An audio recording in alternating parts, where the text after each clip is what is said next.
परत ये बेटा. अभय, ताबडतोब परत ये, नाहीतर ही बाई मला थंडीने मारून टाकेल. मोबाईल फोनच्या स्पीकरमधून येणारा आवाज खूप थरथर कापत होता. जणू काही बोलणाऱ्याला खूप वेदना आणि भीती वाटत होती. तो माझ्या वडिलांचा आवाज होता. नेहमीच डोंगरासारखे धिप्पाड होते, पण आज तो लहान मुलांसारखा रडत होता. माझ्या पायाखालून जमीन सरकली. मला काहीतरी बोलायचे होते. मला त्यांना विचारायचे होते, कोणती बाई? माझी पत्नी दीपाली? पण दुसऱ्या टोकाकडून फक्त एक हिचकी ऐकू आली आणि मग कॉल डिस्कनेक्ट झाला. मोबाईल फोनची स्क्रीन काळी पडली, पण त्यांचे शब्द माझ्या कानात वितळलेल्या काचेसारखे घुसले. बाहेर बर्फ पडत होता, पण माझे अस्तित्व मात्र जळत होते. मी लगेच पुन्हा नंबर डायल केला. बेल वाजत राहिली, पण कोणीही उत्तर दिले नाही. माझे हृदय एका अज्ञात भीतीने बुडाले. ती माझी पत्नी, जिला मी चांगली मानत होतो, ती माझ्या वृद्ध वडिलांसोबत हे सर्व करत होती का? माझ्या वडिलांचे शब्द मला गोठवून टाकल्यासारखे माझ्या मनावर हातोड्यासारखे आदळले. माझे नाव अभय आहे. मी जन्माला आलो तेव्हा माझ्या आईने मला जीवन दिले आणि नंतर ती निघून गेली. माझ्या आयुष्याच्या सुरुवातीचा काळ माझ्या आजीच्या सावलीत गेला. मला आठवतंय की माझे वडील दिवसभर बाहेर काम करत असायचे आणि आजी माझी काळजी घेत होती. अनेकदा जेव्हा माझे वडील थकून घरी परतायचे, तेव्हा रात्री माझ्या शेजारी येऊन झोपायचे. तेव्हा माझी आजी त्यांना सांत्वन द्यायची. मला अजूनही तिचे शब्द आठवतात, जेव्हा ती म्हणाली होती, बेटा विक्रम, तू अजूनही खूप लहान आहेस. जर तू माझे ऐकलेस तर तू पुन्हा लग्न करू शकतोस. मी आता म्हातारी झाले आहे. घराची आणि मुलाची जबाबदारी मी आता घेऊ शकत नाही. जर मी उद्या मेले तर या निष्पाप मुलाचं काय होईल? बाबा नेहमीच तेच उत्तर देत होते. त्यांच्या स्वरात एक विचित्र भीती दिसत होती. नाही आई, मी पुन्हा लग्न करू शकत नाही. जर अभयला सावत्र आई आली तर ती माझ्या मुलाशी कसे वागेल हे मला माहीत नाही. मी या जगात सावत्र आईबद्दल अनेक कथा ऐकल्या आहेत. मी माझ्या लाडक्या मुलाला कोणाच्याही दयेवर सोडू शकत नाही. मी माझ्या मुलासाठी माझे संपूर्ण आयुष्य धोक्यात घालेन, पण मी त्याला कोणावरही अवलंबून राहू देणार नाही. बाबांचा हा निर्णय पक्का होता. ते माझ्यासाठी त्यांचे तारुण्य, त्यांच्या इच्छा आणि त्यांच्या आयुष्याचं बलिदान देण्यास तयार होते. मग त्यांना ज्याची भीती होती ते घडले. मी 8 वर्षांचं असताना आजी देखील वारली. आता घरात फक्त मी आणि माझे वडीलच उरलो होतो. हा काळ बाबांसाठी खूप कठीण होता. त्यांनी मला वाढवण्याची जबाबदारी स्वतःवर घेतली.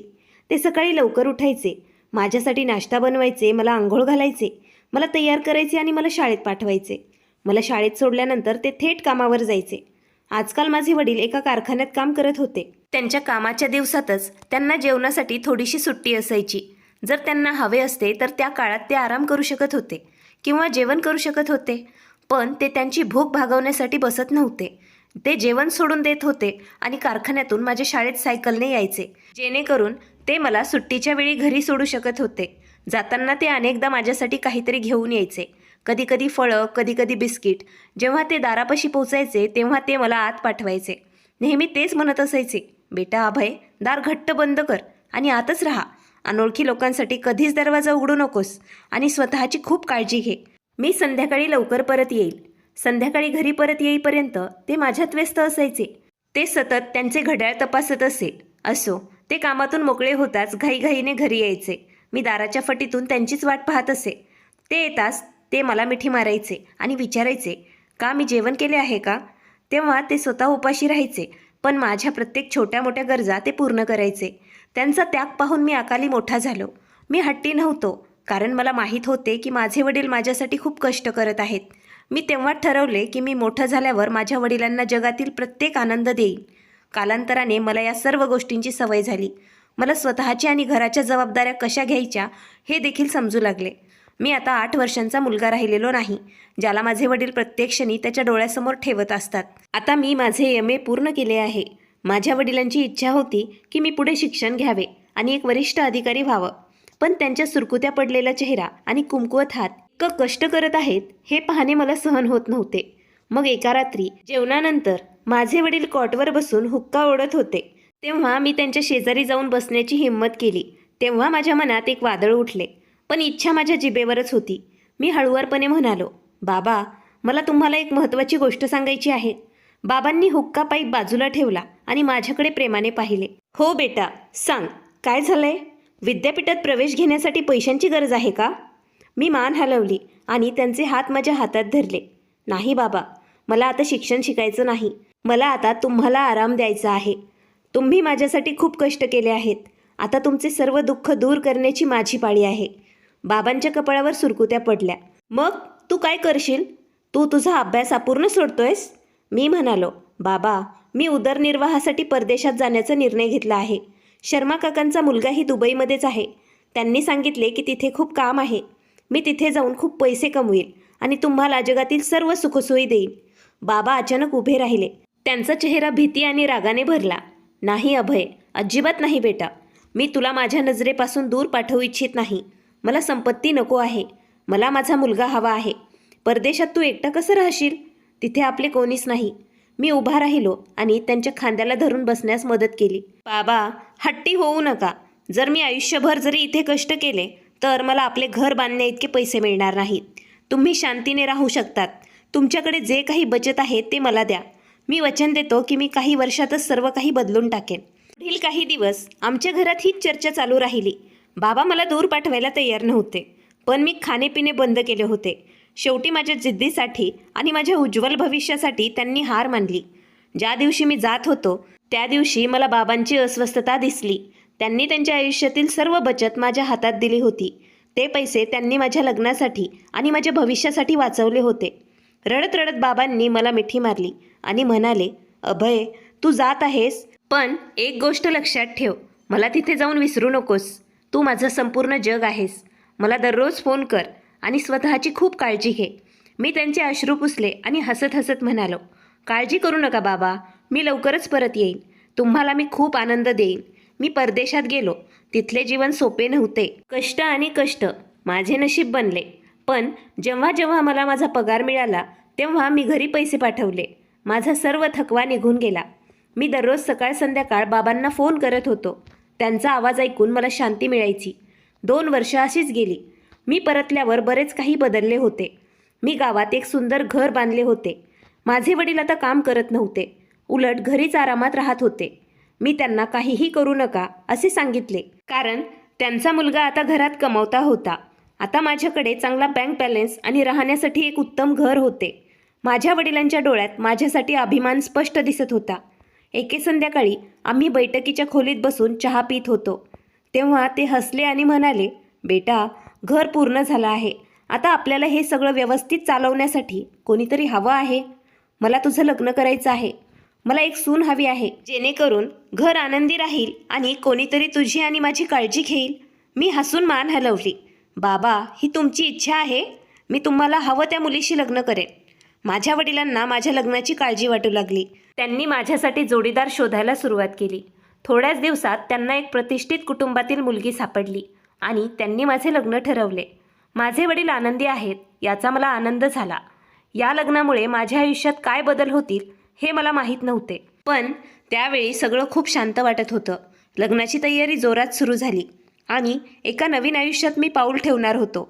मग तो दिवस आला ज्याची मी वाट पाहत होतो. लग्नाची घाईघाई संपली होती आणि पाहुणे निघून गेले होते. खोलीत शांतता पसरली होती, पण माझ्या मनात एक विचित्र हालचाल सुरू होती.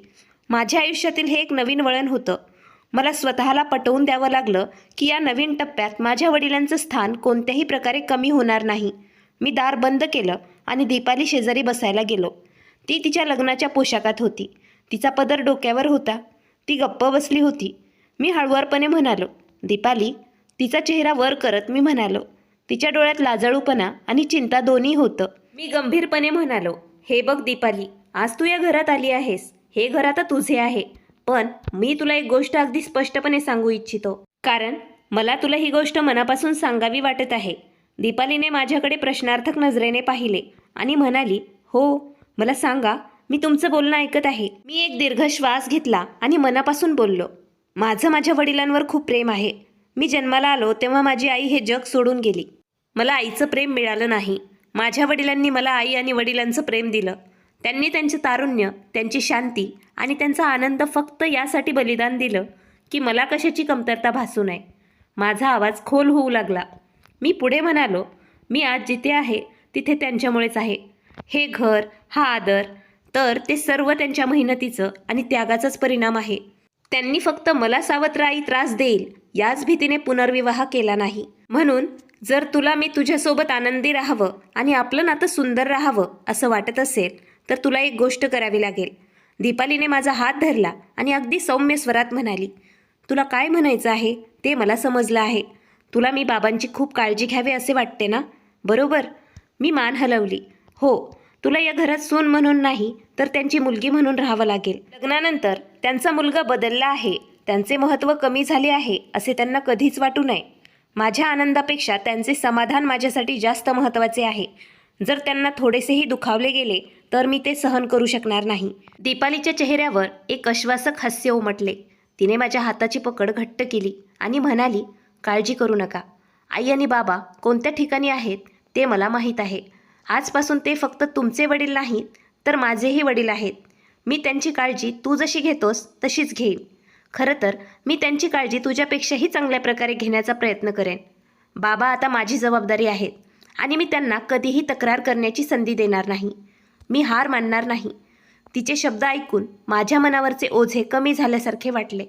तिच्या बोलण्यात सत्यता आणि डोळ्यात प्रामाणिकपणा असल्याने मला दिलासा मिळाला. दुसऱ्या दिवशी सकाळी उठल्यावर दीपाली खोलीत नव्हती. मी घाबरलो. घाबरून मी बाहेर आलो तेव्हा तिला स्वयंपाकघरात नाश्ता बनवताना मी पाहिलं. मी लिव्हिंग रूममध्ये आलो आणि बाबा कॉटवर हसत बसलेलं पाहिलं. त्यांच्या हातात चहाचा कप होता. बाबांनी मला पाहताच ते शांतपणे म्हणाले, अभय बघ, माझी सून किती छान आहे. मला तिला काही मागावे लागले नाही. ती सकाळी लवकर उठली आणि उठण्यापूर्वीच माझ्यासाठी ती गरम चहा घेऊन आली. मी दीपालीकडे पाहिलं, जी ट्रेवर नाश्ता घेऊन येत होती.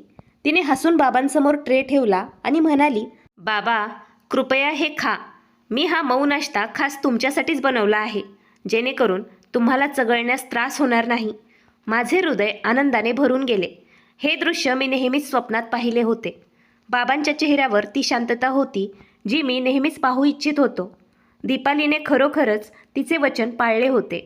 दिवस असेच गेले आणि दीपालीने संपूर्ण घराची जबाबदारी घेतली. बाबांना सकाळी उठून चहा घेण्याची सवय होती, त्यामुळे त्यांना थोडी शांती मिळत असे. ती त्यांची काळजी घ्यायची, त्यांना जेवण वेळेवर द्यायची आणि त्यांच्या औषधांची काळजी पण घ्यायची. आता मी स्वतः विचार केला की मी किती भाग्यवान आहे. माझ्या चिंता आता संपल्या होत्या. बाबांचा एकटेपणाही संपला होता आणि आता त्यांना त्यांच्या म्हातारपणात खरोखरच शांतता मिळाली होती. दीपालीने त्यांना नेहमीच उणीव असलेल्या मुलीचे प्रेम दिले होते. काही काळानंतर मला पुन्हा दुबईला काम करण्यासाठी परदेशात जाण्याची तयारी करावी लागली. माझी सुट्टी संपत होती आणि मला माझ्या नोकरीवर परतावे लागले. मी जाण्यापूर्वी नेहमीच माझे मन बाबा किती एकटे पडतील या चिंतेने भरलेले असायचे. त्यांनी जेवण केले असेल किंवा नसेलही, पण यावेळी परिस्थिती वेगळी होती. मी जाण्याच्या आदल्या रात्री दीपालीसोबत खोलीत सामान बांधत होतो. मी दीपालीला म्हणालो, दीपाली मी उद्या जात आहे. मला पूर्वीसारखी आता काळजी वाटत नाही. मला तुझ्यावर पूर्ण विश्वास आहे. दीपालीने कपडे बॅगमध्ये भरत उत्तर दिले, तुम्ही फक्त मनशांतीने जा आणि तुमच्या कामावर लक्ष केंद्रित करा. घर आणि बाबांची काळजी माझ्यावर सोडा. मी त्यांना कधीही एकटं वाटू देणार नाही. दुसऱ्या दिवशी सकाळी मी निघालो तेव्हाच बाबांचे डोळे अश्रूंनी भरले होते, पण तेही शांत होते. त्यांनी मला मिठी मारली आणि आशीर्वाद दिला. जा बेटा, देव तुला खूप यश देवो. मला आता तुझी काळजी वाटत नाही, कारण माझ्या सुनेने माझी खूप काळजी घेतली आहे. फक्त कठोर परिश्रम कर आणि स्वतःची काळजी घे. मी बाबांच्या हाताचे चुंबन घेतले आणि मग दीपालीकडे पाहिले. तिने तिच्या डोळ्यांनी मला खात्री दिली की सर्व काही ठीक आहे. मी घराबाहेर पडताच माझे हृदय हलके वाटले. मला माहीत होतं की माझे बाबा आता चांगल्या हातात गेले आहेत. मला माहीत नव्हतं की माझ्यासाठी नशिबाने पुढे काय वाढवून ठेवलं आहे. ही शांती येणाऱ्या वादळाची पूर्वसूचना असेल. मी विमानतळाकडे जाताना माझ्या मनात फक्त एकच गोष्ट होती की माझे आनंदी घर जिवंत ठेवण्यासाठी मला आणखीन कठोर परिश्रम करावे लागतील. मी परदेशात गेलो होतो आणि इथे मी माझ्या कामात मग्न झालो होतो.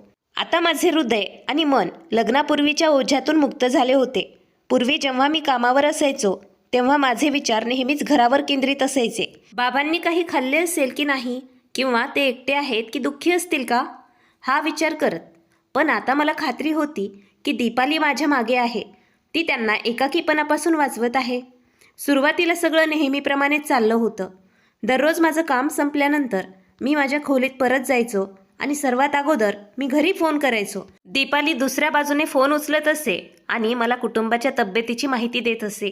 एके दिवशी मी फोन केला तेव्हा दीपालीचा आवाज खूप आनंदी होता. हॅलो, तू कसा आहेस? मी हसून उत्तर दिलं, मी ठीक आहे. दीपाली, तू मला सांग, घरी सगळं ठीक आहे ना? बाबा कसे आहेत? दीपालीने लगेच उत्तर दिले, काळजी करू नका, बाबा अगदी ठीक आहेत. मी थोड्या वेळापूर्वीच त्यांना जीव घातले होते आणि ते आता आराम करत आहेत.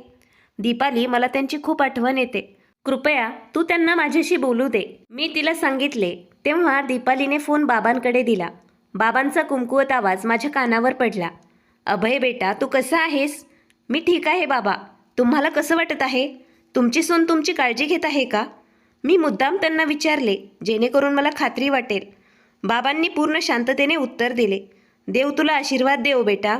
तू माझ्या म्हातारपणाला बळ दिलं आहेस. माझी सून माझी खूप काळजी घेते. ती मला वेळेवर माझे औषध देते.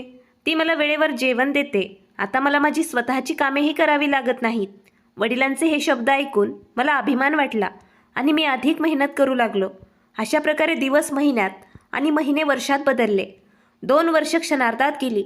2 वर्षांनी मी रजेवर परतलो तेव्हा तिथले दृश्य पाहून मला दिलासा मिळाला. माझे घर स्वच्छ आणि नीटनेटकं होतं. सर्व काही व्यवस्थित ठेवलं होतं. बाबा आता पूर्वीपेक्षा ठीक झाले होते. त्यांचे केस रखाडी झाले होते आणि त्यांच्या चेहऱ्यावरील सुरकुत्या अधिक खोलवर गेल्या होत्या. पण त्यांच्या डोळ्यात शांतता दिसत होती. एके संध्याकाळी मी बाबांच्या शेजारी बसलो होतो. त्यांचे पाय मॉलिश करत होतो. तेव्हाच त्यांनी माझा हात धरला. अभय, थांब बेटा, तू थकला असशील. तू नुकताच एवढा लांबचा प्रवास करून आला आहेस. मी त्यांच्या हाताचे चुंबन घेतले आणि म्हणालो, बाबा, मी थकलो नाही. मला सांगा, तुम्हाला अस्वस्थ वाटत आहे का? बाबा मागे झुकले आणि म्हणाले, बेटा, आजारपण हा म्हातारपणाचाच भाग आहे. माझी हाडे कुमकुवत झाली आहेत आणि माझे शरीर आता मला आधार देत नाही. पण तुझ्या पत्नीने माझी काळजी घेतली आहे. जर ती नसती तर मी कदाचित आत्तापर्यंत अंथरुणातून उठू शकलो नसतो. त्या क्षणी मला माझ्या पत्नीबद्दल खूप प्रेम वाटले. त्या सुट्टीत मी दीपालीला अनेक भेटवस्तू खरेदी केल्या आणि तिचे आभार मानले. मी गेल्यानंतर तिने माझ्या वडिलांना खूप व्यवस्थित सांभाळलं होतं. सुट्टी संपली आणि मी दुबईला परतलो. पण यावेळी बाबांची तब्येत झपाट्याने बिघडली होती. ते वारंवार आजारी पडत होते. कधी सांधेदुखी, कधी छातीत दुखणे. मी दर महिन्याला त्यांना पैसे पाठवायचो आणि दीपालीला फोनवर सांगायचो, हे बघ दीपाली, बाबांची तब्येत ही माझी सर्वात महत्त्वाची चिंता आहे. पैशांची काळजी तू करू नकोस. लगेच डॉक्टर सांगतील त्या चाचण्या करून घे. आवश्यक असलेल्या डॉक्टरांना तू भेट दे. मी फक्त तुला पैसे पाठवण्यासाठीच इथे आहे. दीपाली मला प्रत्येक वेळी धीर देत असे. काळजी करू नका अभय. मी त्यांना शहरातील सर्वोत्तम डॉक्टरांकडे घेऊन गेले होते. डॉक्टरांनी काही औषधं लिहून दिली आहेत आणि सांगितलं की ते कुमकुवत आहेत. योग्य आहार आणि विश्रांतीने ते बरे होतील. मी त्यांना त्यांची औषधं वेळेवर देत आहे. मी काळजीने तिला म्हणालो, त्यांचे एकदा पण जेवण तू चुकवू नकोस. मी त्यांना डॉक्टरांनी सांगितलेली फळं आणि ज्यूस पण देत आहे. आता तुम्ही तिथे फक्त तुमच्या कामावर लक्ष केंद्रित करा आणि स्वतःची काळजी घ्या. सगळं माझ्यावर सोपवा. आता मला माझ्या पत्नीवर इतका विश्वास बसला होता की ती जे काही म्हणेल ते मी मान्य करू लागलो. ती म्हणायची की डॉक्टरांची फीस जास्त आहे. मी लगेच तिला पैसे पाठवायचो. ती म्हणायची बाबांना नवीन बेड हवा आहे.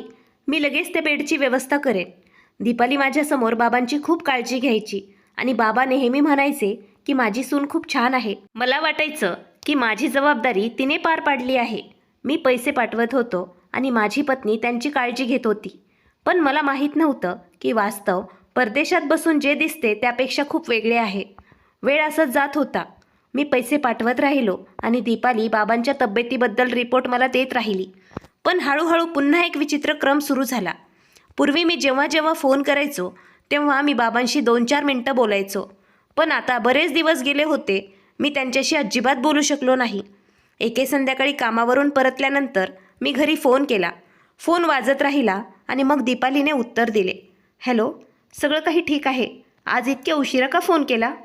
मी दीपालीला विचारलं. दीपालीच्या आवाजात भीती होती.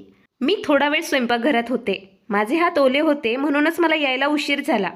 मला सांग, तू कशी आहेस? मी ठीक आहे. तू आत्ता बाबांकडे जा. मला त्यांच्याशी बोलायचं आहे. खूप दिवसांनी कामामुळे मला गेल्या काही दिवसांपासून वेळच मिळत नाही आहे. म्हणून आज त्यांच्याशी लवकर बोलायचा असा विचार केला आहे. मी हे म्हटल्यावर दीपाली काही क्षण शांत बसली. मग दीपाली म्हणाली, अभय, बाबा अजूनही झोपलेले आहेत. डॉक्टरांनी त्यांना दिलेले नवीन औषध त्यांनी ते घेतले की खूप झोप येते. ते औषध घेतल्यानंतर लगेचच त्यांना गाढ झोप येते. आता त्यांना उठवणे योग्य होणार नाही. मी उदासपणे म्हणालो, ठीक आहे, काही हरकत नाही. तू त्यांना आराम करू दे. ते उठल्यावर मला मिस्ड कॉल दे. मी इथून फोन करेन. पण त्या दिवशी मला दीपालीचा एकही मिस कॉल आला नाही. दुसऱ्या दिवशी मी पुन्हा तिला फोन केला. दीपाली, बाबा आता जागे असतील, कृपया मला त्यांच्याशी बोलू दे. दीपालीने लगेच उत्तर दिले, ते आत्ताच जेवण करत आहेत. तुला माहीत आहे त्यांना लवकर भूक लागते. मग ते जेवताना कसं बोलू शकतात? मी त्यांना त्रास देऊ शकत नाही.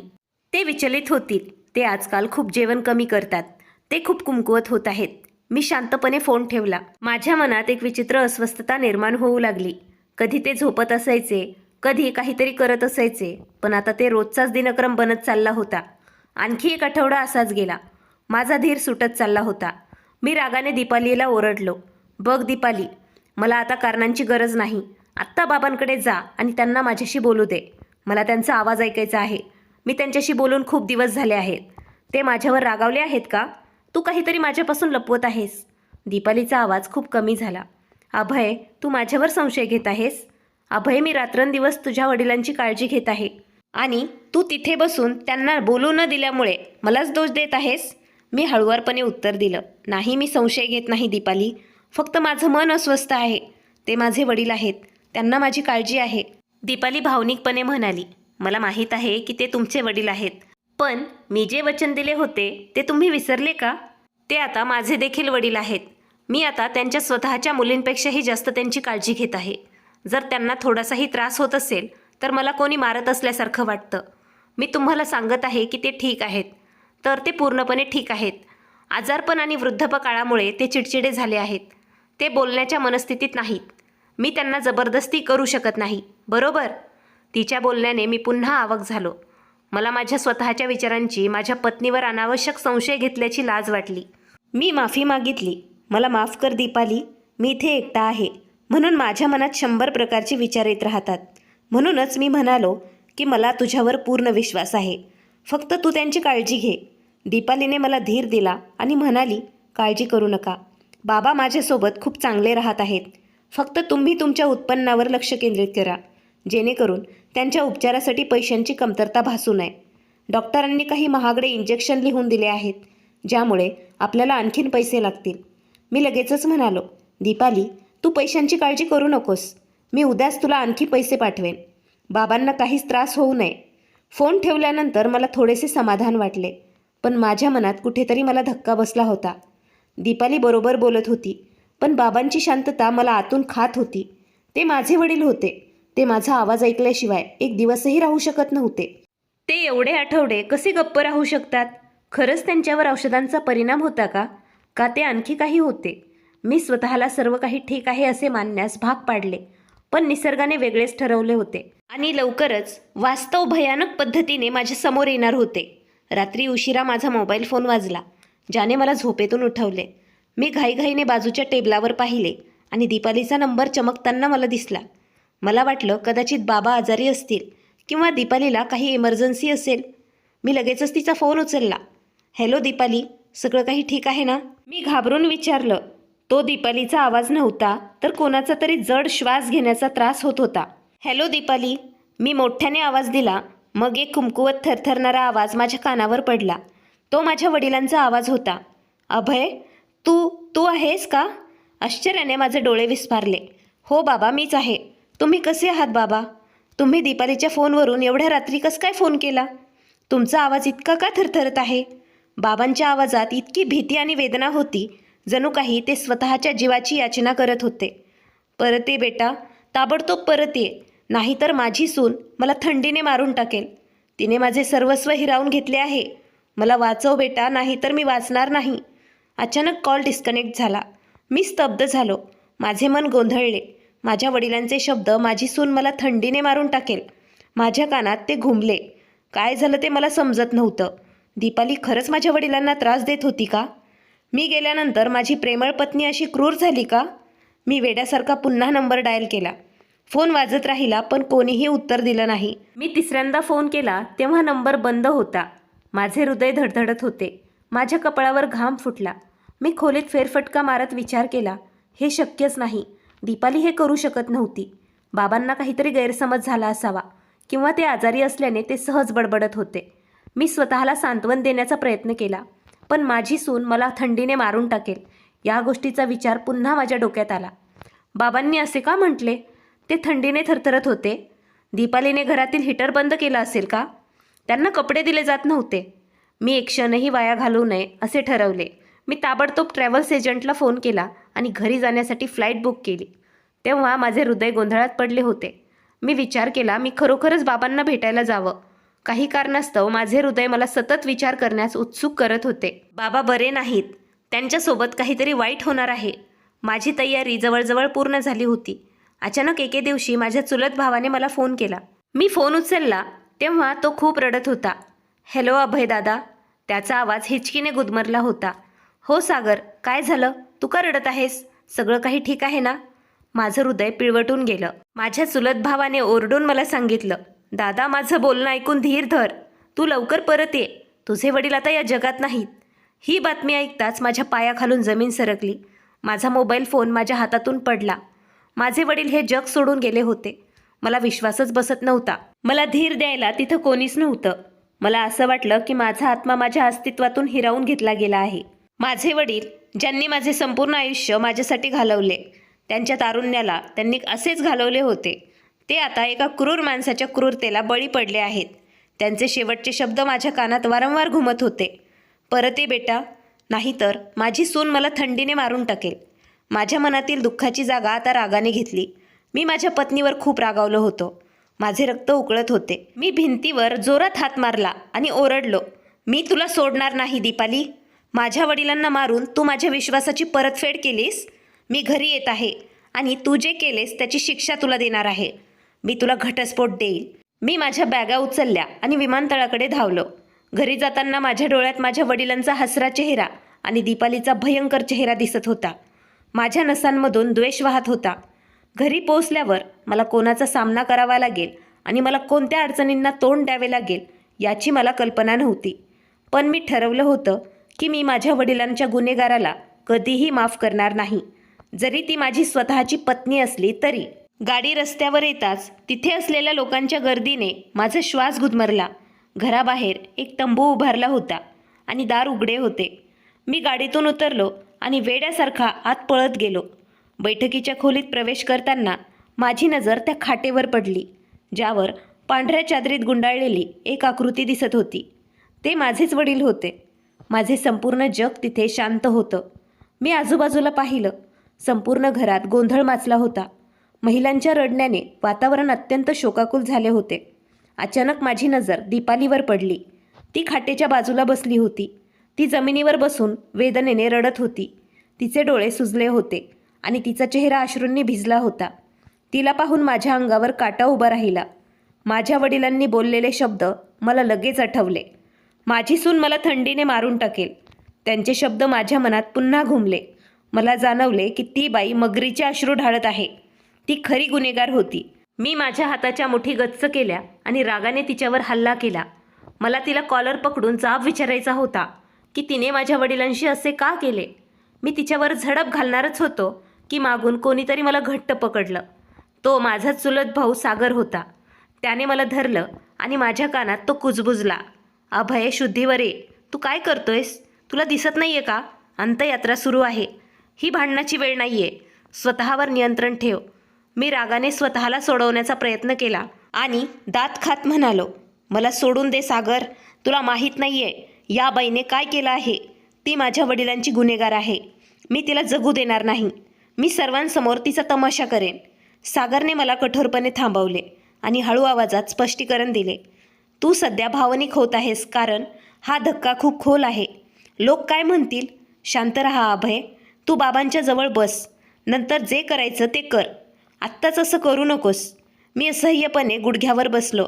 माझी नजर दीपालीवरच होती, जी बाबांच्या मृतदेहाला चिटकून रडत होती. ती वेड्यासारखी बाबांच्या पायांचे चुंबन घेत होती आणि मग तिने जे शब्द बोलले ते ऐकून मला धक्का बसला. दीपाली खूप रडत होती आणि म्हणत होती, बाबा कृपया मला माफ करा. मी दोषी आहे. मी तुम्हाला वाचवू शकले नाही. मी असह्य होते, पण मी तुम्हाला वचन देते की मी तुमचा बदला घेईन. ज्याने तुमच्यावर अन्याय केला आहे त्याला मी कधीही माफ करणार नाही. मी त्यांचा चेहरा सर्वांसमोर उघडा करेल. तिच्या बोलण्याने मला खूप धक्का बसला. ती कोणाबद्दल बदला घेण्याचं बोलत आहे? ती स्वतःच गुन्हेगार आहे. ती स्वतःला वाचवण्यासाठी हे नाटक करत आहे का? मला तिरस्काराने वाटले की नक्कीच ती सहानुभूती मिळवण्यासाठीच हे करत आहे. म्हणूनच कोणीही तिच्यावर संशय घेऊ नये. मी तिरस्काराने मागे वळलो. मला तिचा चेहराही पाहायचा नव्हता. थोड्या वेळाने शेजारचे काका माझ्याकडे आले आणि ते बोलू लागले. मी स्वतःला दगडात बदलले. माझे मन फक्त एकाच विचाराने भरले होते, अंत्यसंस्कारानंतर मी दीपालीचा हिशोब सोडवेन. तेवढ्यातच एका माणसाने माझ्या खांद्यावर हात ठेवला आणि म्हणाला, बेटा, अंत्यसंस्काराची वेळ झाली आहे. आमच्यासोबत चल. बाबांना शेवटचं भेट आणि आम्हाला मदत कर. तो गंभीरपणे म्हणाला, बेटा अभय, मला तुझ्याशी एक महत्त्वाच्या मुद्द्यावर बोलायचं आहे. तो मला बाजूला घेऊन गेला. त्या म्हाताऱ्याने मला हळू आवाजात काहीतरी सांगण्याचा प्रयत्न केला. म्हणून मी माझे अश्रू पुसले आणि म्हणालो. माझ्या वडिलांच्या अंत्यसंस्काराकडे बोट दाखवत मी म्हणालो, हो, त्यांच्या मृत्यूचं काही दिवस अगोदरच मी तुझ्या वडिलांना मला त्यांना भेटायला येण्याचे वचन दिले होतं. त्यांनी माझा हात धरला आणि म्हणाले होते, जर माझा मुलगा माझ्या मृत्यूच्या वेळी इथे आला तर कृपया त्याला माझ्याकडून हा संदेश द्या. मी आश्चर्यचकित झालो. कसला संदेश? माझ्या वडिलांनी काय म्हटले? ते म्हणाले, माझ्या मुलाला माझा चेहरा उघडा करायला सांग आणि माझ्या अंत्यसंस्कारापूर्वी बारकाईने पाहण्यास सांग. जेव्हा त्या माणसाने स्पष्टीकरण दिले तेव्हा मी आश्चर्यचकित झालो. माझ्या वडिलांनी असे मृत्यूपत्र का केले? मग मी थरथरत्या स्वरात म्हणालो, कृपया तुम्ही त्यांच्या चेहऱ्यावरून कापड काढा. मला पाहायचं आहे. त्या माणसाने हळूच माझ्या वडिलांच्या चेहऱ्यावरून चादर बाजूला काढली. त्यांचा चेहरा पाहताच माझ्या अंगावर काटा उभा राहिला. माझ्या घशात अडकलेली एक किंकाळी सुटणार होती. मृत्यूनंतरही बाबांच्या चेहऱ्यावर असे हास्य होते जणू ते जिवंत आहेत आणि एक अतिशय आनंददायी स्वप्न पाहत आहेत. त्यांच्या चेहऱ्यावर तेच दिसत होते. मी रडणाऱ्या म्हाताऱ्याला विचारले की हे हास्य, ते इतक्या वेदनेने मरण पावले आहेत, मग शांतता कशी असू शकते? मग त्या म्हाताऱ्याने माझ्या खांद्यावर हात ठेवला आणि म्हणाला की बेटा, हे चांगल्या लोकांच्या लक्षणांमध्ये समाविष्ट आहे, पण हे हास्य सांगत आहे की ते एका मोठ्या ओझ्यातून मुक्त झाले आहेत. मी बाबांच्या कपाळाचे चुंबन घेतले. हे हास्य मला असे वाटले की जणू बाबा मला सांत्वन देत आहेत. पण त्या हास्याने माझ्या आतली आग थंड केली नाही, उलट ती अधिकच पेटली. मला माहीत होतं की बाबांचा मृत्यू नैसर्गिक नव्हता, कारण तो फोन कॉल त्यांचा खून झाल्याचा पुरेसा पुरावा होता. माझ्या मनात सुडाची लाट होती. मला वाटलं की त्या हास्यामागे काहीतरी रहस्य असेल. मला बाबांच्या गुन्हेगाराला माफ करायचं नव्हतं, पण मला खात्री होती की गुन्हेगार दुसरा कोणी नसून माझी स्वतःची पत्नी दीपालीच आहे. मी रागाने घोषित केलं, दीपाली, तू माझ्या वडिलांना तुझ्या द्वेषाने मारलंस. मी तुझ्याविरुद्ध पुरावे शोधून तुला तुरुंगात टाकेन. त्यांच्या अंत्यसंस्कारानंतर मी घरी परतलो आणि बाबांच्या खोलीची झडती घेऊ लागलो. मी प्रत्येक दरवाजा, प्रत्येक कपाट आणि प्रत्येक कोपरा शोधला. मी विषारी औषध शोधत होतो, जे सिद्ध करू शकेल की त्यांना मारण्यात आले आहे किंवा उपाशी ठेवण्यात आले आहे. मी गाद्या उलट्या केल्या आणि त्यांच्या औषधाच्या बाटल्या तपासल्या. मी वेड्यासारखं सर्व काही इकडे तिकडे फेकत होतो. तेव्हाच अचानक दार उघडले आणि दीपाली आत आली. तू काय करतोयस अभय? तू शुद्धीवर आहेस का? तू खोली का खराब करत आहेस? तिने घाबरून विचारले आणि तिच्याकडे न पाहता मी ओरडलो, आत्ता इथून निघून जा. मला तुझे तोंडही पाहायचे नाही. मी तुझ्या गळ्यात फास बसावा याचा पुरावा शोधत आहे. माझ्या वडिलांनी मला फोनवर सर्व काही सांगितले होते की तू त्यांना मारू इच्छितेस. दीपाली ओरडली, देवाच्या कृपेने माझ्यावर विश्वास ठेवा. मी असे काहीही केले नाही. तुम्ही गैरसमज करून घेत आहात. मी विषारीपणे हसलो आणि म्हणालो, मी माझ्या वडिलांचा आवाज स्वतः ऐकला आहे. ते खोटं बोलत नाहीत आणि ते खोटं बोलू शकत नाहीत. आता तू फक्त तुझ्या केलेल्या वाईट परिणामांची वाट पहा. मी आणखी काही बोलणार होतो तेव्हा मला बाहेरून आवाज आला. कोणीतरी माझे नाव मोठ्याने हाक मारत होते. मी रागाने दाराकडे पाहिले आणि ते माझे काका होते, जे लिव्हिंग रूममध्ये काही कागदपत्र घेऊन उभा होते. मला कल्पना नव्हती की ते कागदपत्र माझ्या आयुष्यात वादळ आणणार होते. मी वेड्यासारखं खोलीत वस्तू फेकत होतो तेव्हाच अचानक मला माझे काका दारात इतरांसह उभे असलेले दिसले. त्यांच्या हातात काही कागदपत्र होती. त्यांच्या चेहऱ्यावर एक विचित्र विजयी हास्य होते, जे शोकाकुल वातावरणात खूप जड वाटत होते.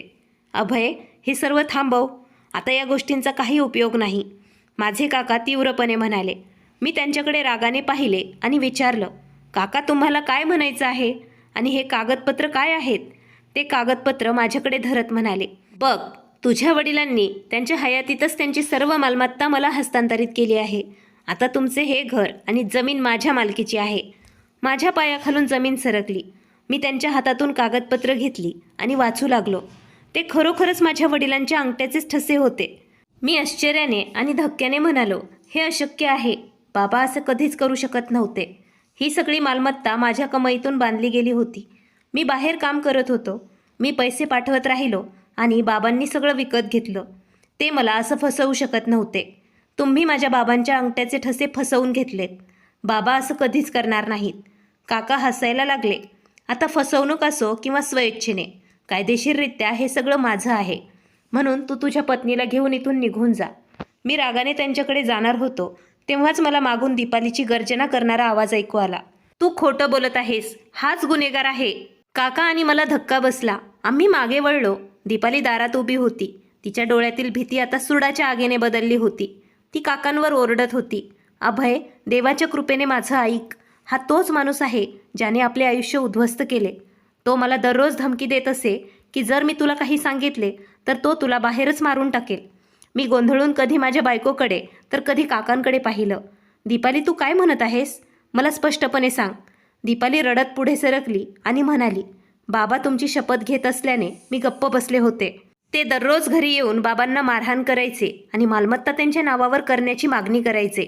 बाबा फक्त याचसाठी गप्प बसले कारण त्यांनी सांगितले होते की त्यांचे लोक दुबईत आहेत, तुमच्या मागे आहेत आणि जर बाबांनी काही केले तर ते तुम्हाला मारतील. बाबांना तुमचा जीव धोक्यात घालायचा नव्हता. काका रागाने पुढे झाले आणि त्यांनी दीपालीला थप्पड मारण्याचा प्रयत्न केला आणि तिला बकवास बोलणे थांबवण्यास सांगितले. मी लगेच काकांचा हात धरला.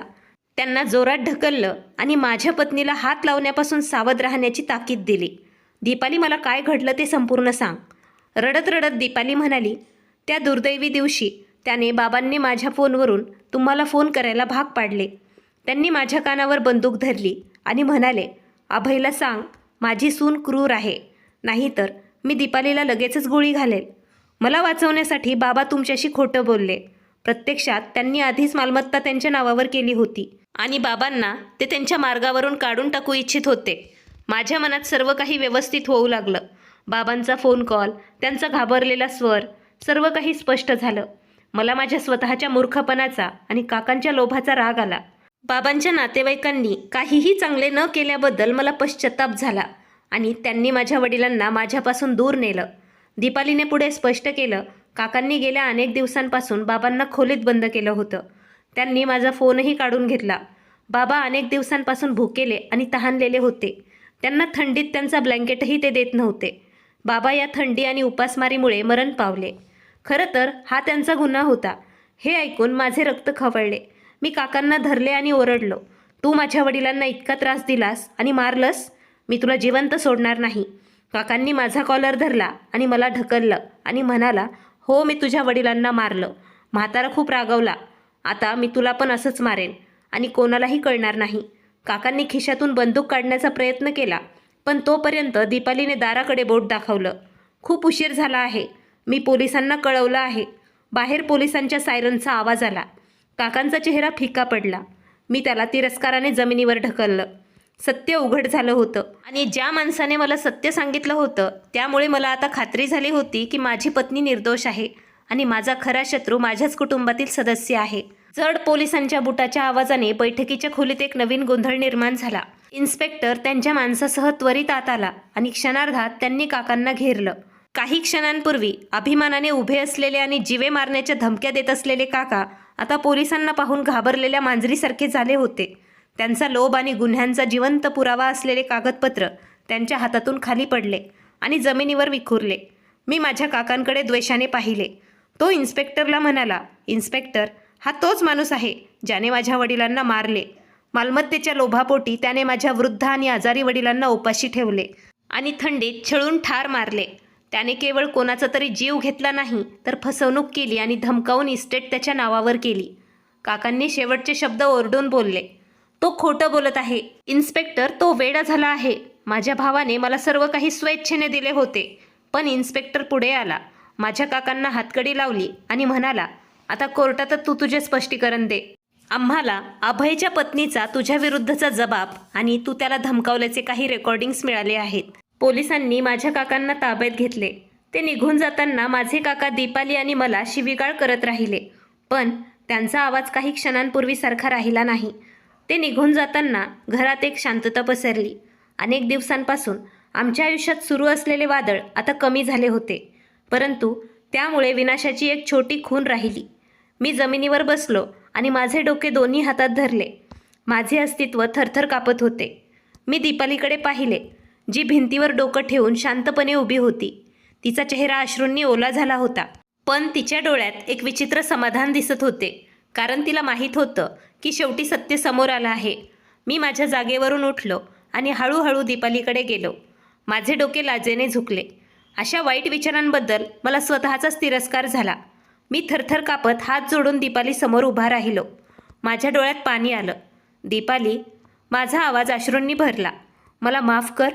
मी खूप पापी आहे. मी तुझ्यावर खूप संशय घेतला. मी माझ्या वडिलांची इतकी काळजी घेणाऱ्या स्त्रीला दोष दिला. मी खरोखरच आंधळा झालो होतो दीपाली. मला बाबांचा फोन कॉल समजलाच नाही. मी माझा राग तुझ्यावर काढला. दीपाली पुढे झाली आणि माझे हात धरून ओरडली, अभय, कृपया असे बोलू नका. तुम्ही माझ्या डोक्याचं मुकुट आहात. तुम्ही माफी मागून मला लाजवत आहात. मला माहीत आहे की परिस्थिती अशीच होती की इतर कोणीही असेच विचार केले असते. बाबांनी सांगितलेले शब्द इतके भयानक होते की त्यामुळे कोणत्याही मुलाचे रक्त खवळले असते. मी रडलो, पण तू हे सर्व एकटीने कसं सहन केलंस? तू मला का सांगितलं नाहीस? तू त्यांचा छळ सहन करत राहिलीस? दीपाली आपले अश्रू पुसत म्हणाली, अभय, मी असह्य होते. काका दररोज येऊन माझ्यावर बंदूक रोखत असत आणि म्हणायचे की त्यांचे लोक दुबईत तुमच्या मागे लागले आहेत. ते म्हणायचे की जर मी तोंड उघडले किंवा बाबांबद्दल तुला काही सांगितले तर ते मला तिथेच मारून टाकतील. बाबांना तुमचे आयुष्य त्यांच्या स्वतःच्या आयुष्यापेक्षा जास्त प्रिय होते. त्यांनी मला शपथ घालायला लावली की मी तुम्हाला काहीही सांगणार नाही. ते म्हणायचे की माझा मुलगा सुरक्षित राहिला पाहिजे, तरी त्यासाठी त्यांचा जीव गेला तरी चालेल. हे ऐकून मला रडू कोसळले. माझ्या वडिलांनी त्यांच्या मृत्यूपर्यंत फक्त माझी काळजी घेतली. मी परक्या देशात आरामात राहावे म्हणून त्यांनी भूक आणि थंडी सहन केली. आता मला समजले की माझ्या वडिलांच्या चेहऱ्यावर हास्य का होते. मी दीपालीकडे पाहिले आणि म्हणालो, आता मला समजले की माझ्या वडिलांच्या चेहऱ्यावर हास्य का होते. ते हसत होते कारण ते यशस्वी झाले होते. त्यांनी स्वतःचे जीवन देऊन मला वाचवले होते आणि त्यांना विश्वास होता की जर त्यांच्या मुलाने येऊन त्यांचे अंतिम संस्कार केले तर ते सत्यात उतरतील. त्यांना माहीत होतं की मी त्यांच्यावर विश्वास ठेवला किंवा नसला तरी मी त्यांचा गुन्हेगार शोधून काढेल. दीपालीने मान हलवली. तो खूप धाडसी माणूस होता. त्यांच्या शेवटच्या क्षणीही त्यांनी त्यांच्या काकांना सांगितले, तुम्ही माझे शरीर मारू शकता, पण तुम्ही माझ्या मुलाच्या प्रेमाला कधीच मारू शकत नाहीत. मी दीपालीच्या डोक्यावर हात ठेवला आणि मनापासून तिचे आभार मानले. मी माझ्या संपूर्ण आयुष्यातही तुझ्या या दयाळूपणाची परतफेड करू शकत नाही. तू माझ्या वडिलांना त्यांची मुलगी मानून त्यांची काळजी घेतलीसच, पण त्यांच्या आदेशानुसार त्यांचा सन्मान आणि जीव धोक्यात घालून माझा जीवही वाचवलास. मी माझ्या संपूर्ण आयुष्यातही तुझ्यावर लावलेले आरोप रद्दच करू शकत नाही. दीपाली हलक्याशा स्मितहास्यासह म्हणाली, देवाचे आभार. गुन्हेगाराचा अंत झाला आणि माझ्या वडिलांचा मृत्यू व्यर्थ गेला नाही. त्या रात्री मी बराच वेळ माझ्या वडिलांबद्दल विचार केला. माझे मन शांत झाले. मी जीवनातील सर्वात मोठा धडा शिकलो होतो. मी विचार करत होतो की माणसं किती कुमकुवत असतात. ते त्यांच्या डोळ्यांनी जे पाहतात त्यावर आधारित निर्णय घेतात, तर सत्य बहुतेकदा पडद्याआड लपलेले असते. आपण अनेकदा आपले सर्वात मोठे हितचिंतक असलेल्यांवरच संशय घेतो. माझी पत्नी, ज्यावर मी गुन्हेगार असल्याचा आरोप केला होता, ती माझ्या आयुष्यातील सर्वात मोठी रक्षक ठरली. आणि रक्ताचे नाते असलेले काका, ज्यांना माझे वडील आपला भाऊ मानत होते, ते गवतातील साप ठरले. हे जग खूप विचित्र आहे. इथे ज्या लोकांवर आपण जास्त विश्वास ठेवतो ते कधीकधी आपले सर्वात मोठे शत्रू बनतात, आणि ज्यांच्याकडे आपण दुर्लक्ष करतो किंवा संशयाने पाहतो ते कठीण काळात आपले तारणहार ठरतात. नातेसंबंध हे भावना आणि प्रामाणिकपणाने परिभाषित केले जातात. माझ्या वडिलांनी मला नात्यांचे महत्त्व शिकवण्यासाठी आपले जीवन अर्पण केले. त्यांचे हास्य माझ्यासाठी नेहमीच एक उदाहरण राहील की मी तुम्ही कितीही सत्य दाबले तरीही ते नेहमीच बाहेर येते. दुसऱ्या दिवशी सकाळी जेव्हा सूर्याचे पहिले किरण अंगणात पडले तेव्हा असे वाटले की जणू काही खूप दिवसांनी आपल्या घरात प्रकाश आला आहे. गेल्या काही दिवसातील सर्व गोंधळ, वेदना, दुःख आणि राग माझ्या हृदयाच्या एका कोपऱ्यात स्थिरावल्यासारखे वाटत होते. मी व्हरांड्यावर बसून बाबांचा फोटो पाहत होतो. तेच हास्य, तेच शांतता, तोच अढळ विश्वास. दीपालीने मला चहा आणला. तिच्या डोळ्यातील लालसरपणा स्पष्ट दिसत होता, पण आज तिच्या मनात कोणताही भय किंवा ओझं नव्हतं. ती हळूहळू येऊन माझ्या शेजारी बसली. चहाचा कप मला देत ती शांतपणे आकाशाकडे पाहत होती. मी तिला म्हणालो, दीपाली, आता सर्व काही संपलं आहे. काका तुरुंगात आहेत. बाबांच्या आत्म्याला आता शांती मिळेल. दीपाली हळुवारपणे म्हणाली, हे संपलं नाही अभय. बाबांसोबत जे घडलं ते फक्त एकाच घरात घडत नाही, तर ते अनेक घरात घडते. लोभ, नात्यांमध्ये शंका आणि असह्य शांतता. तिचे शब्द माझ्या हृदयाला स्पर्शून गेले. मी तिच्याकडे पाहिले आणि म्हणालो, मग आपण काय करावे? दीपालीने माझ्याकडे पाहिले. तिच्या डोळ्यात भीती नव्हती तर आग होती. बाबांना तुम्ही बलवान हवे होते आणि तुम्ही खात्री करावी की दुसऱ्या अभयला या वेदना सहन कराव्या लागणार नाहीत. चला, आपल्या नावावर अशा वृद्धांसाठी एक विश्वास निर्माण करूया, जे एकटे आहेत, त्यांच्या स्वतःच्या लोकांकडून छळले जातात आणि कोणीही त्यांचं ऐकणारं नाही. तिचे बोलणे ऐकल्यानंतर मी काही क्षण गप्प राहिलो. मग मी एक दीर्घ श्वास घेतला आणि म्हणालो, हो, अभय दिगंबर ट्रस्ट बाबांच्या नावावर आहे, जेणेकरून कोणताही बाप उपासमारीने आणि थंडीने मरणार नाही आणि कोणताही मुलगा संशयाच्या आगीत स्वतःच्या पत्नीला गुन्हेगार बनवणार नाही. दीपालीचे डोळे अश्रूंनी भरले. बाबांना तुम्ही न्याय द्यावा अशी इच्छा होती, पण द्वेषाने नाही तर मानवतेने. तिने तिच्या पदराने डोळे पुसले आणि हळुवारपणे म्हणाली, अभय, वेदना आपल्याला तोडत नाहीत. जर आपल्याला हवे असेल तर ती वेदना आपल्याला नवीन बनवू शकते. मी बऱ्याच दिवसांनी पहिल्यांदाच मंद हसलो. मग एकत्र आपण एकमेकांसाठी तेच बनू जे बाबा माझ्यासाठी होते, एक भिंत, आधार आणि आधाराचा स्रोत. आम्ही दोघेही बाबांच्या फोटोजवळ उभे राहिलो. मी फोटोला स्पर्श केला आणि हळुवारपणे म्हणालो, बाबा, मला आता हे तुमचे स्मितहास्य समजले आहे. तुम्ही मला वाचवलेच नाही तर मला एक चांगला माणूस बनवला आहे. दीपालीने माझ्या खांद्यावर हात ठेवला. सूर्यप्रकाशाने आत खोली भरून गेली होती. आपल्या आयुष्यातील अंधार संपला नव्हता, पण प्रकाशाने मार्ग दाखवायला तर सुरुवात केली होती. या कथेचा सर्वात मोठा धडा म्हणजे नातेसंबंध कधीच संशयावर बांधले जात नाहीत. कधीकधी आपल्याला वाटते की आपण बरोबर आहोत. आपण जे बोलतो ते सत्याच्या सर्वात जवळ असते, पण सत्य नेहमीच आपण विचार करतो तितके सरळ नसते. लोकांच्या डोळ्यात वेदना अनेकदा त्यांच्या स्वतःच्या सत्यामुळे निर्माण होतात. आपण ते पाहतो आणि दुर्लक्ष करतो, कारण आपल्या मनाने आधीच त्यांचे मन बनवले असते. गैरसमज ही एक आग आहे जी सत्य जाळत नाही, परंतु ती नातेसंबंधांना राखेत जाळून टाकते. असे म्हटले जाते की आयुष्यातील सर्वात जड ओझं म्हणजे पश्चाताप, कारण त्यासोबत व्यक्ती दोन लढाया लढतो. एक भूतकाळाशी, जे ते बदलू शकत नाहीत, आणि दुसरी स्वतःशी, जे ते क्षमा करू शकत नाहीत. जेव्हा आपण आपल्या जवळच्या व्यक्तीवर आरोप करतो, तेव्हा आपण त्यांना फक्त दुखावतच नाही, आपण विश्वासाची मुळं देखील नष्ट करतो, जी वाढण्यास वर्षानुवर्षे लागतात. अनेकदा सत्य उघड होईपर्यंत नुकसान इतके खोलवर जाते की माफी मागणे देखील लहान वाटते. नात्यांमध्ये सर्वात महत्त्वाची गोष्ट म्हणजे आपल्या प्रियजनांना त्यांच्या कृतीने ओळखणे, भीती आणि संशयाने नाही. जे शांतपणे आपल्या पाठीशी उभे राहतात, जे न बोलता आपले दुःख सहन करतात, जे आपण पडतो तेव्हा आपल्याला पकडतात. कधीकधी आपण अशाच लोकांना गमावतो, कारण आपल्याला त्यांच्या शांततेत खोटेपणा आढळतो आणि त्यांच्या सत्यतेवर शंका येते. म्हणूनच जीवनाचे खरे तत्त्व हे आहे, निर्णय घेण्यापूर्वी सर्व काही समजून घ्या.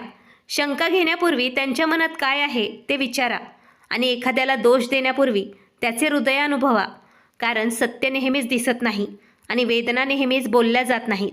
मित्रांनो, मला आशा आहे की तुम्हाला आजची कथा नक्कीच आवडली असेल.